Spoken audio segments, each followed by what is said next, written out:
রানা রাউফের গ্রেপ্তারির পরে স্বাধীনতা দিবসের দিন কোচবিহারে এসটিএফের জালে ৩ পাক গুপ্তচর। শুক্রবার গভীর রাতে দিনহাটা ২ ব্লকের সাহেবগঞ্জ এলাকায় গোপন সূত্রে খবর পেয়ে এই অতর্কিত অভিযান চালায় এসটিএফের একটি দল। পুলিশ ও স্থানীয় সূত্রে খবর, ধৃত ওই ৩ যুবকের নাম রশিদুল, নসিরউদ্দিন এবং সফিকুল। ধৃতদের বিরুদ্ধে একাধিক গুরুতর দেশদ্রোহী কার্যকলাপের অভিযোগ রয়েছে।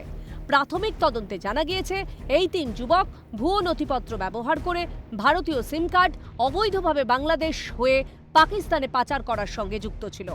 পাশাপাশি জাল নোটের কারবারের সঙ্গেও এদের গভীর যোগসাজশ রয়েছে বলে তদন্তকারীদের দাবি। পাক হ্যান্ডেলাররা এই সিম ব্যবহার করে হানি ট্র্যাপ ও গোপন তথ্য সংগ্রহের নেটওয়ার্ক চালাতো বলে খবর এসটিএফ সূত্রে। ধৃতরা পাকিস্তানের আইএসআই এর এজেন্ট হিসেবে কাজ করত বলে সন্দেহ এসটিএফ এর। গত ১.৫ দশকে রাজ্যের বিভিন্ন কোনায় কোনায় পাক গুপ্তচররা লুকিয়ে আছে। পালা বদলের পর বর্তমান সরকার এই সব আতঙ্কবাদীদের ধরতে পারছে। পশ্চিমবঙ্গ সরকারকে ধন্যবাদ পাঞ্জিপাড়ার স্থানীয়দের। এটা তো পশ্চিমবঙ্গবাসী বিগত ১৫ বছর থেকেই আতঙ্কের মধ্যেই আছে যে এরকম গুপ্তচর, এরকম আতঙ্কবাদীরা কোথায় কোথায় আরও ভারতবর্ষে পশ্চিমবঙ্গের কোন কোনায় কোনায় লুকিয়ে আছে।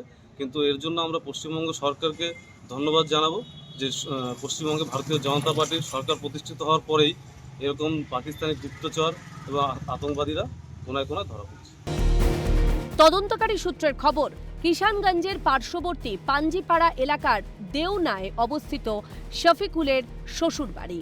তদন্তকারীদের অনুমান, শ্বশুরবাড়িকেই সম্ভাব্য ডেরা হিসেবে ব্যবহার করত শফিকুল। সূত্রের খবর, শফিকুলের যাতায়াত, যোগাযোগের নেটওয়ার্ক এবং শ্বশুরবাড়িতে কারা আসা যাওয়া করত সেই সমস্ত তথ্য সংগ্রহ করা হচ্ছে। সেখানে কোনো গোপন বৈঠক বা সন্দেহজনক কার্যকলাপ চলত কিনা তাও তদন্তের আওতায় আনা হয়েছে। এদিকে স্বামী টোটো চালাতো, কাপড়ের ব্যবসা করত, সংসারে কোনো সাহায্য করত না বলে দাবি সাকিনার। তাকে ফাঁসানো হয়েছে বলে দাবি ধৃতের স্ত্রীর। আমার স্বামী তো টোটো চালাচ্ছিল। আচ্ছা, তারপরে ওই যে ছোট মোটো কাপড় চাপড়ের ব্যবসা করছিল। আচ্ছা, ওই নিজের পেট নিজে পালছিল, আমাকে 1 টাকা খরচা দেয় না। না, আমি মেশিন চালাই, আমি নিজে কাজ করি, পেট চালাই। আপনার স্বামীকে আসতো এখানে? আমার স্বামী না অনেক দিন থেকে আসে না। কত বছর ধরে আসে না?